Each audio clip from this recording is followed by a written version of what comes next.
ये एक true events पे बेस्ड मूवी है जिसकी स्टार्टिंग होती है 6 साल की जॉर्जिना से, जिसके पेरेंट्स में तलाक हो जाती है। तलाक के बाद ये बच्ची कभी अपने फादर डेरिक के पास रहती है और कभी अपने अंकल के पास रहती है जिनका नाम है टॉमी। ये डेरिक का भाई है और इनका business partner Colin and of course Derek's ex wife. Georgina की 6th बर्थडे थी। वो अपने फादर डेरिक के पास आई हुई थी जिसकी वजह से उसकी मदर को गुस्सा आता है और वो बोलती हैं कि उसको टाइम पे घर छोड़ जाना। डेरिक ने डेट पे जाना था तो इसलिए वो अपने भाई टॉमी के पास जॉर्जिना को एक रात के लिए छोड़ जाता है। ये जान के डेरिक की एक्स वाइफ को गुस्सा आ जाता है। डेरिक फिर भी अपनी एक्स वाइफ से पूछता है कि क्या जॉर्जिना के रूम की खिड़की सही हो गई, अगर तुम इजाजत दो तो मैं उसे सही कर देता हूँ अंदर आके। लेकिन वो कहती है कि जब तुम पैसे दोगे मैं खुद ही करा लूंगी और चली जाती है बच्ची को लेके। डेरिक जॉर्जिना को आई लव यू बोलता है और वहाँ से चला जाता है। ऑफिस में कॉलिन डेरिक को बताता है कि हालात इतने अच्छे नहीं हैं, हमें टॉमी को जॉब से टर्मिनेट करना पड़ेगा। डेरिक अपने छोटे भाई टॉमी से ये बात कहता है तो टॉमी को गुस्सा आ जाता है और वो वहाँ से उठ के चला जाता है, उसकी दूसरी बात नहीं सुनता। सोने से पहले जॉर्जिना अपनी मदर को बताती है कि डैड डेट पे गए थे जिसकी वजह से उसकी मदर को बहुत गुस्सा आ जाता है। इसी गुस्से में वो खिड़की को मामूली सा बंद करती हैं जो कि सही से बंद नहीं हुई हुई थी और पर्दा आगे करके चली जाती हैं सोने के लिए। सुबह होते ही डेरिक को कॉल आती है और उसको बताया जाता है कि उसकी बेटी मिसिंग है। डेरिक फौरन अपनी एक्स वाइफ के घर पहुंचता है और पूछता है कि यहाँ पर क्या हुआ है, मेरी बेटी कहाँ पे है, जॉर्जिना कहाँ पे है, उसको वो कहीं नहीं मिलती है। वो अपनी एक्स वाइफ से पूछता है क्या तुमने खिड़की सही कराई, वो कहती है नहीं। तो ये सुन के डेरिक को बहुत ज्यादा गुस्सा आता है और सब उसको खामोश करा देते हैं। उतनी देर में वहां पर टॉमी पहुंचता है जो कि बोलता है कि यही उसी खिड़की की वजह से होया होगा। इंस्पेक्टर जॉर्जिना की एक रीसेंट तस्वीर सबको दिखा के बोलते हैं कि अगर सब मिल के ढूंढें तो जल्दी मिल जाएगी बच्ची। सब बच्ची को ढूंढ रहे होते हैं। डेरिक को पुलिस के रेडियो पे आवाज आती है कि बच्ची मिली है। उसे लगता है कि शायद जॉर्जिना मिल गई है। वो अपनी एक्स वाइफ को फोन करके बताता है। उसकी एक्स वाइफ भी सबको बताती है और सब बहुत खुश होते हैं कि जॉर्जिना मिल चुकी है फाइनली। तब जॉर्जिना को लेने के लिए बीच पे जाते हैं जहां पहुंचकर डेरिक को पता चलता है कि वहां पर एक मर्डर होया है और विक्टिम कोई और नहीं जॉर्जिना है। मर्डर इतना ब्रूटल था कि पुलिस ऑफिसर को देख के वॉमिट हो जाती है। डेरिक देखने के लिए पास भागता है लेकिन उसको पुलिस वाले रोक लेते हैं। पुलिस उसको कवर कर देती है और आगे बढ़ने से बिल्कुल मना कर देती है। जॉर्जिना को इतने भयानक तरीके से मारा गया हुआ था कि पुलिस किसी को देखने नहीं दे रही थी। डेरिक बहुत रोता है लेकिन फिर भी उसको कोई नहीं सुनता और उसको मना कर दिया जाता है। उतनी देर में वहां पर कॉलिन और डेरिक की एक्स वाइफ पहुंचती हैं। फिर मूवी आगे बढ़ती है और हमें फ्यूनरल दिखाया जाता है छोटी सी बच्ची जॉर्जिना का। टॉमी, डेरिक, कॉलिन और जॉर्जिना के दादा उसके कॉफिन को ग्रेवयार्ड तक लेके जाते हैं। फ्यूनरल के बाद घर पे डेरिक अपनी एक्स वाइफ को बोलता है कि मैं तुम्हें कहता रहा कि वो खिड़की सही करा लो लेकिन तुम ढीठ थी, तुमने मेरी बात नहीं सुनी। सब उन्हें चुप कराते हैं लेकिन वो कहता है कि नहीं, इस औरत ने अपनी मनमानी की और आज मेरी बच्ची मेरे से दूर हो गई है। मेरी बच्ची मर गई है और इसकी जिम्मेदार सिर्फ तुम हो। डेरिक बहुत गुस्से में था तो कॉलिन उसको वहां से ले जाता है। फाइनली डेरिक की एक्स वाइफ इस बात को मान लेती है कि सारी गलती उसकी है और वहां से सब रिलेटिव चले जाते हैं उसको अकेला छोड़ के। 6 महीने गुजर जाते हैं लेकिन डेरिक को हेलुसिनेशंस हो रही होती हैं जॉर्जिना के बारे में। एक रात वो देखता है कि जॉर्जिना अभी भी टॉयलेट में उसी तरह नहा रही है जिस तरह वो उसको नहलवाता था। इतने में उसे अपने भाई टॉमी की कॉल आती है। टॉमी उसको पार्टी पे इनवाइट करता है। डेरिक पहले इनकार करता है लेकिन फिर चला जाता है। वहां पर उसका दिल नहीं लगता तो वो लेट जाता है, सोने की कोशिश कर रहा होता है लेकिन इतनी देर में वो देखता है कि सामने रखे हुए एक बॉक्स में कैमरा लगा हुआ है। डेरिक को ये बात बहुत अजीब लगती है। वो उस बॉक्स को खोलता है और चेक करता है, उसमें सच्ची में कैमरा है। बैग में भी उसको ऐसा ही कैमरा मिलता है तो वो क्यूरियस हो जाता है और टॉमी के कंप्यूटर से सीसीटीवी फुटेजेस देखने लग जाता है। देखना चाहता है कि आखिर टॉमी क्या रिकॉर्ड कर रहा है। इतनी देर में टॉमी आ जाता है। वो उसको बोलता है मैं तो सिर्फ जॉर्जिना की तस्वीरें ले रहा था और ड्रॉर से उसके जाने के बाद उसकी ब्लैक डायरी निकाल लेता है। डेरिक उस डायरी को खोल के थोड़ा सा पढ़ ही रहा होता है कि टॉमी की गर्लफ्रेंड आ जाती है जो बोलती है अगर किसी चीज की जरूरत हो तो हमें बताना जरूर। डेरिक बोलता है कुछ नहीं, मैं बस तस्वीरें लेके जा ही रहा हूँ। उस डायरी को छुपा के अपने साथ ले जाता है। यहाँ खुलते हैं डेरिक के सामने वो राज जो कि उसने कभी जिंदगी में नहीं सोचा था। उसका भाई ना सिर्फ उसकी बेटी का मर्डरर था बल्कि उसने कई और बच्चों को बहुत ही भयानक तरीके से मर्डर किया होता है। हर बच्चा जो कि गायब होया होता था वो उसके भाई की वजह से था। डायरी में एक 15 साल की लड़की के साथ टॉमी ने जो जो किया उस सब की डिटेल्स मौजूद थी।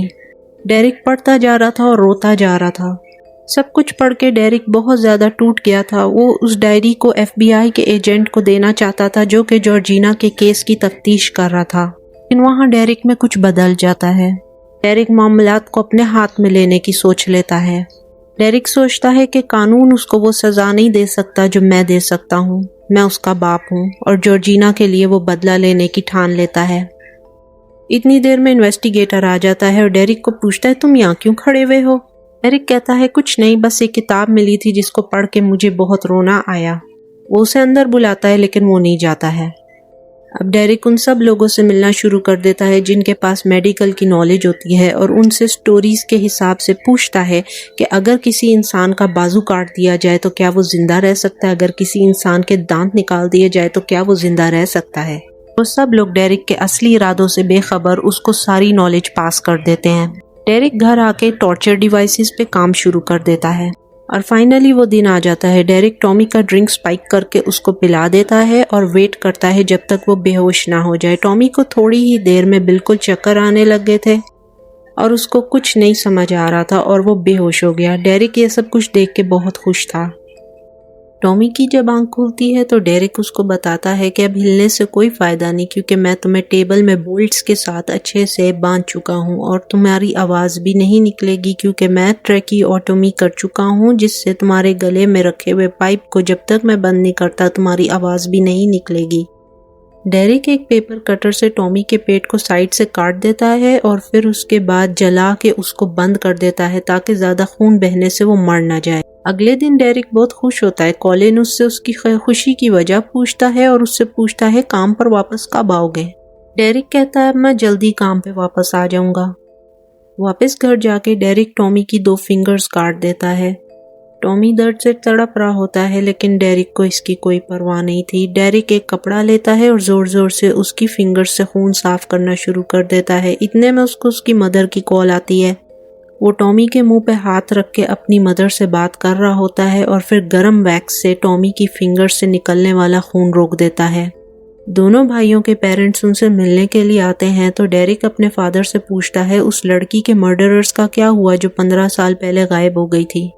फिर नीचे चला जाता है ड्रायर का बहाना करके टॉमी के पास।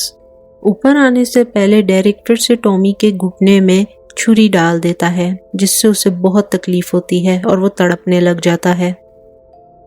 पेरेंट्स के जाने के बाद डेरिक टॉमी के पास एक पाइप और ब्राब वायर लेके जाता है और उसको बताता है कि कल जो मैं तुम्हारे साथ करूँगा वो फादर का आइडिया है। अगला दिन होते ही डेरिक टॉमी के पास जाता है और उसके रेक्टम में वो पाइप डाल देता है और उस पाइप के अंदर से ब्राड वायरें गुजार के उसके रेक्टम में ही छोड़ देता है। टॉमी को बहुत ज़बरदस्त दर्द हो रही थी और वो बर्दाश्त नहीं कर पा रहा था, लेकिन डेरिक अपना काम करता जा रहा था, वायर्स को आगे पीछे कर रहा था और टॉमी बर्दाश्त करते करते बेहोश हो गया। अगले सीन में हमें अप क्लोज दिखाया जाता है कि डेरिक ने टॉमी के साथ असल में क्या किया। डेरिक वायर्स को जोर जोर से मोड़ रहा था, टॉमी तड़प रहा था और डेरिक के ऊपर टॉमी का सारा खून गिर रहा था। डेरिक उन सब बच्चों के लिए टॉमी को सजा दे रहा था जिनके साथ टॉमी ने जुल्म किया था। सीन शिफ्ट होता है। इन्वेस्टिगेटर्स कॉलिन के पास जाते हैं, उसे एक तस्वीर दिखाते हैं सस्पेक्ट की, जिसका देख के कॉलिन को समझ आ गई थी कि ये तो टॉमी है। टॉमी को बेहोशी से उठाने के लिए डेरिक ने नमक सूंघाया था। नमक सूंघ के टॉमी को होश आता है और उसको दोबारा से वही दर्द महसूस होने शुरू हो जाता है। डेरिक टॉमी को अपना नया टॉर्चर डिवाइस दिखाता है जो कि उसका घुटना तोड़ने के लिए थी। टॉमी ने डायरी में लिखा था कि उसने एक 10 साल के लड़के का घुटना तोड़ दिया था ताकि वो भाग ना सके। इसी तरह डेरिक ने भी आज सोचा था कि मैं इसका घुटना तोड़ दूंगा। टॉर्चर डिवाइस को टाइट करता जा रहा था और घुटना टूटता जा रहा था। डेरिक टॉमी पे चिल्लाता है, उससे कहता है कि अब तुम्हें एहसास होया कि तुमने उन मासूम बच्चों के साथ क्या किया था, तुम ये सब कुछ डिजर्व करते हो। जॉर्जिया डेरिक की हेलुसिनेशन में उसको टॉमी को मारने से मना करती है, लेकिन डेरिक बोलता है कि मैं मारने के बाद उनको पुलिस में दे दूंगा। उठने के बाद डेरिक पानी पी रहा होता है और नीचे जाके टॉमी को देखने लग जाता है कि उसका घुटना और उसका हाथ किस तरह निकल चुका हुआ है। टॉमी होश में नहीं था तो डेरिक उसको उठा देता है। टॉमी डेरिक से थोड़ा सा पानी मांगता है, लेकिन डेरिक उसके घुटने को मोड़ना शुरू कर देता है, जिससे उसे और तकलीफ होनी शुरू हो जाती है और वो चीखना शुरू कर देता है। डेरिक उसके घुटने पे जोर से हैमर मारने ही वाला होता है कि बच जाती है और इन्वेस्टिगेशन वाले उसके घर आ जाते हैं। वो उससे टॉमी के बारे में सवाल करते हैं। डेरिक बोलता है वो कुछ दिन के लिए बाहर गए हैं, तकरीबन 6 दिन के लिए, और वो जल्दी वापस आ जाएगा अपनी वाइफ के साथ।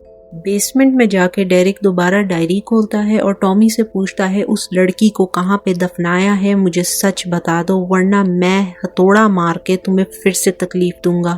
टॉमी उसको सच बता देता है कि मैंने उस लड़की को मार के कहाँ पे दफनाया था। ये सुन के डेरिक जाके पुलिस को एक लोकल फोन बूथ से कॉल करता है और उनको एड्रेस देता है और बोलता है कि मैं उस 15 साल पुराने मिसिंग केस के बारे में आपको ये इन्फॉर्मेशन दे रहा हूँ, आप वहाँ खोदें, लड़की की लाश मिल जाएगी। दोबारा घर चला जाता है। घुटने पे हैमर जोर से मार के डेरिक टॉमी को दोबारा उठा देता है और डायरी में से पढ़ना शुरू करता है। आज चैप्टर था जॉर्जिया के बारे में। पाइप पे डेरिक टेप लगाता है ताकि वो टॉमी की सारी चीखें अच्छे तरीके से सुन सके। टॉमी ने डायरी में लिखा हुआ था कि कैसे जॉर्जिया बार बार डेरिक को बुलाती रही। ये पढ़ के डेरिक को और ज्यादा गुस्सा आ जाता है। आज डेरिक ने फैसला किया हुआ था कि वो फाइनल टॉर्चर करेगा। डेरिक टॉमी का मुंह खोल के लकड़ी के 2 पीस उसके साइडों में अड़ा देता है, जिससे टॉमी मुंह नहीं बंद कर पा रहा था। प्लायर से डेरिक टॉमी के सारे दांत खींचना शुरू कर देता है, एक एक करके।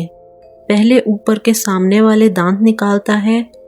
टॉमी का सारा मुंह खून से भर चुका हुआ था।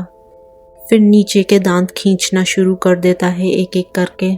टॉमी का मुंह खून से भर चुका हुआ था और डेरिक दांत पे दांत खींचता जा रहा था। दांत उतारने के बाद डेरिक ने टॉमी का बाजू काटने का फैसला कर लिया था। आरी से डेरिक ने टॉमी का बाजू काट दिया और ब्लो टॉर्च के आगे आग लगाई, बाजू जला दिया, जिससे खून निकलना बंद हो गया। टॉमी डेरिक से कह रहा था कि मुझे मार डालो, लेकिन डेरिक ने उसको बोला कि नहीं, मैं तुम्हें नहीं मारूंगा, तुम्हें मौत मैं नहीं दूंगा। डेरिक झुक के अपने घुटनों को पकड़ लेता है और बेल बजती है। डेरिक ऊपर जाके दरवाजा खोलता है तो कॉलिन आया होता है उसके घर। कॉलिन को वो बोलता है आओ मेरे साथ नीचे, मैं तुम्हें अपना नया पूल रूम दिखाता हूँ। जब वो कॉलिन को दिखाता है तो कॉलिन सर पकड़ लेता है और कहता है टॉमी ये सब कुछ तुमने क्या कर दिया, क्योंकि कॉलिन को पता नहीं था कि असल में टॉमी क्या है। डेरिक कॉलिन को बोलता है कि तुम बचना चाहते हो तो बचो और भाग जाओ, पुलिस को फोन कर दो, मैं अपने आप को सरेंडर करने के लिए तैयार हूँ। कॉलिन बाहर जाके पुलिस को कॉल करता है और इन्वेस्टिगेशन डिपार्टमेंट वालों को बोलता है कि फौरन यहाँ आ जाएं। इन्वेस्टिगेशन डिपार्टमेंट वाले डेरिक को लेने आ जाते हैं। जाते हुए डेरिक वो ब्लैक डायरी अपने साथ ले जाता है और इन्वेस्टिगेशन डिपार्टमेंट वालों को सरेंडर कर देता है। मासूम जॉर्जिना की रूह ये सब कुछ देख रही होती है। डेरिक की माँ गुस्से से कांप रही होती है और डेरिक को देखते ही उसके मुंह पे जोरदार थप्पड़ मार देती है। डेरिक किसी से कोई बात नहीं करता है, वो खामोशी से गाड़ी में बैठ जाता है। बैठते हुए वो जॉर्जिना को देखता है और उसकी स्पिरिट उसको गुड बाय वेव करती है और चली जाती है और इस तरह मूवी ख़त्म हो जाती है।